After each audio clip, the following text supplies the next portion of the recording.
Hi guys, আবার চলে এলাম একটা নতুন রেসিপি নিয়ে। কটেজ চিজ পাঁপড় রোল ফ্রাই। এটা আপনি বাড়িতেও বানাতে পারেন, খুব সুন্দর। দেখুন আমি কি কি নিয়েছি।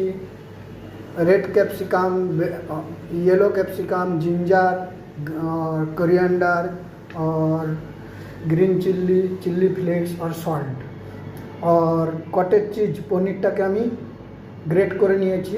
পাঁপড়গুলোকে আমি ভিজিয়ে নিয়েছি জলে। হ্যাঁ, এবারে আমি এগুলোকে মিশ্রণ করব। সব একসাথে দিয়ে আমি এগুলো মিক্স করে নেব। আমি এখানে কোনো অনিয়ন বা গার্লিক এসব ইউজ করছি না, পিওর ভেজ বানাচ্ছি। আর দেখুন আমার একটা রোল বানিয়েছি মিক্স করার পরে, আরও আমি রোল করে দেখাচ্ছি। হ্যাঁ, কীরকম রোল করতে হবে আপনারা দেখুন।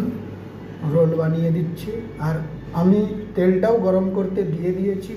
হ্যাঁ, তেলটা এক সাইডে গরম হচ্ছে, রোলটা করে আমি এগুলো তেলে ফ্রাই করব।